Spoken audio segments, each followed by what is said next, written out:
ન્યૂઝમાં આપનું સ્વાગત છે। બીજા વર્ષે પણ દાહોદમાં નીલકંઠેશ્વર ગોધરા રોડથી ભવ્ય શિવયાત્રા નીકળી।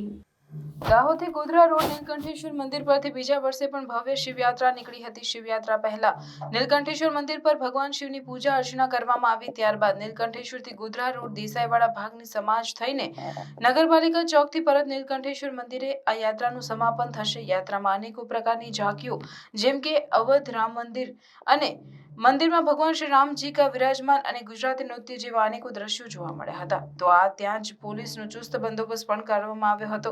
કોઈ અનિચ્છનીય બનાવ ન બને માટે મહિલા પોલીસ દ્વારા સિવિલ યુનિફોર્મમાં પબ્લિકના વચ્ચે રોમિયોને પકડવા માટે અને કોઈ સ્ત્રીઓ કે છોકરીઓ જોડે કોઈ ઘટના ન બને તે માટે સિવિલ યુનિફોર્મમાં પબ્લિક વચ્ચે મહિલા ટીમ ફરતી હતી। આ શિવયાત્રામાં સંપૂર્ણ દાહોદ ઉમટી પડ્યું હતું અને બમ બમ ભોલેના નાદથી જય શંકર ભગવાન કી જય જેવા નાદથી સમગ્ર દાહોદ ગુંજી ઉઠ્યું હતું। આ યાત્રા પૂર્ણ થયા બાદ મહાપ્રસાદીનું પણ આયોજન કરવામાં આવ્યું હતું।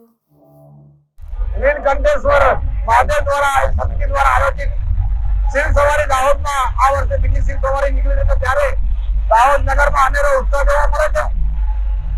બપોરે 2 વાગે દાહોદ નગરના એમએલએ અમારા દાહોદ વિધાનસભાના કરેલાલ કિશોરી નગરપાલિકા પ્રમુખ અને તમામ કાર્યકર્તાઓએ યાત્રાને પ્રસ્થાન કરાવ્યું છે અને આજે યાત્રા હમણાં દાહોદ ચોક પર આવી ચૂકી છે અને 8 વાગે યાત્રાનું સમાપન થશે। નગરના તમામ સનાતન ધર્મના તમામ ધર્મપ્રેમીઓ યાત્રામાં જોડાયા છે અને યાત્રામાં આનંદ ઉલ્લાસ યાત્રામાં આનંદ કરી રહ્યા છે। જય મહાદેવ। નીલકંઠેશ્વર મહાદેવ સેવા સમિતિ તરફથી ગયા વર્ષે આ બીજી ભવ્ય શોભાયાત્રા કાઢેલ છે।